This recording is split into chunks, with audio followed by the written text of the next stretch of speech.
Well, I'm really proud of our group. I mean, this is a team that had Michigan State on the ropes on Friday night, and then they had us on the ropes. And, I love our execution offensively and different guys wanting to take big shots. And then I thought our defense was really good once we got the lead back. Something to build on. You got to start somewhere. We had a kind of a weird week where we've had 3 games canceled, but eventually we got to play. So, to win a hard game and have to do some stuff, I think we can build on it. Thank you. Tom Noy, please go ahead. Mike, I'll go with the classic two-parter on Zoom. How nice, or how badly did you guys really need to play this game? And then how nice was it to play a game with some game pressure on you there in the second half? No, you're right, Tom. I mean, we had to get a game in. And thankfully, Detroit was in the same boat when Purdue Fort Wayne called us on Thursday. Coach called me, and he wanted to explain stuff, and I hung up on him real quick because I didn't have time for an explanation. We were Jim Frawley and I were into scramble mode, and Detroit needed a game. And then I watched them Friday night against Michigan State, and I said, did we really want to schedule them? And of course, the game pressure thing is really neat, for this group to have some pressure on them and have to make some plays and get some big defensive rebounds. But I thought our offensive efficiency, we need 5 guys in double figures. Those starters have to get double figures, and maybe we can get a guy off the bench to get to double figures. And we're back, we're into a nice offensive rhythm. All right, next up, we'll go to Tim Priester. Mike, I'm not sure that you brought Cormac Ryan here for defensive purposes, but he gave you a little bit of spark there, especially at the end of the first half. He really has a nose for the ball. I thought he slowed down in the second half. He was anxious and played a little fast in the first half offensively, but he did, he took 2 charges. He's all over the place with loose balls. He's got a toughness and a nose for the ball. And then, it was very fitting. I think we had a 1-point lead when he rose up for the 3 in front of our bench. There's you can't coach that, a fearlessness to kind of want to put a dagger in and give us a 2-possession lead. I thought that was big for him too. All right, we'll go to Patrick Ingle.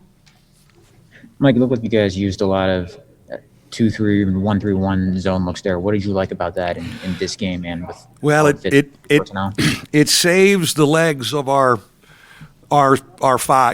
We played 6 tonight for the most part. Jogo's ankle he won't be ready Tuesday. Maybe he'll be ready Saturday. And so we're a little thin there, and the zone buys us some time and takes a little pressure off the legs.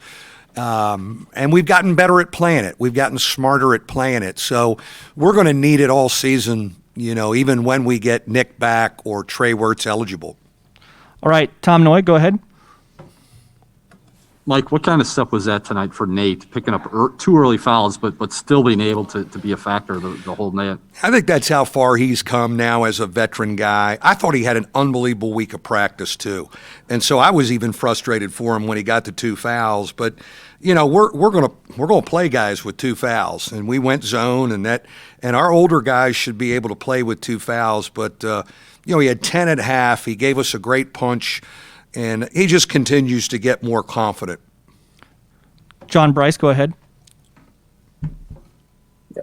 Coach, you referenced the fact that you had multiple guys willing to take those key shots. It was Cormac early. It was Hub hitting a big one late.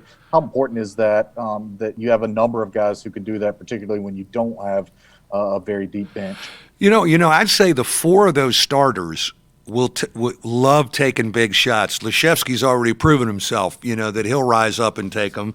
I thought Dane's drive to give us the lead back was a key, and he'll take big ones.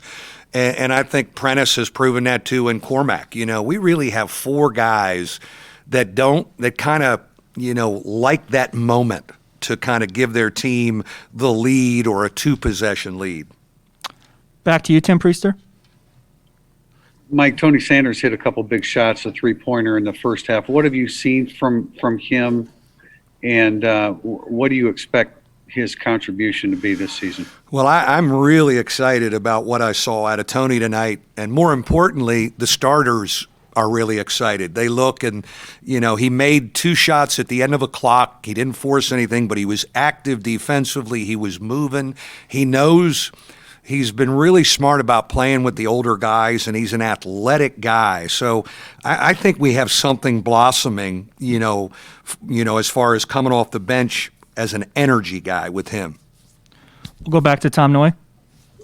Mike, what's different about Dane, and especially the fact that he seems to really embrace having to go and get some tough rebounds for you? Well, he's always had a nose for the ball. One of the things we loved, when we saw him play on the circuit, was how he rebounded. And so he's got a great nose for the ball. He did it up in East Lansing against, Big Ten athletes, and certainly will need it on Tuesday. But there's a toughness about him rebounding the basketball in traffic, a little bit like Connaughton, and certainly that's a huge compliment. Connaughton could go up in traffic and get his hands on stuff. Dane is very much like Pat in that sense. Last one for Coach. We'll go to Patrick Ingle. Mike, I remember you talked before this season about just the importance of taking this one day at a time. What lesson did this week teach you and the team, just with all the near daily changes in the schedule and routine and whatnot? I'm really proud of our group. They just roll with it. I think I probably got more anxious than them this week when we kept losing opportunities, and they just come in and we tell them, hey, here's the deal, and this, and I think that's going to serve us well. We're really mature. We get it. We get the big picture, and we know we're living day to day. Thank you very much, Coach. Thank you.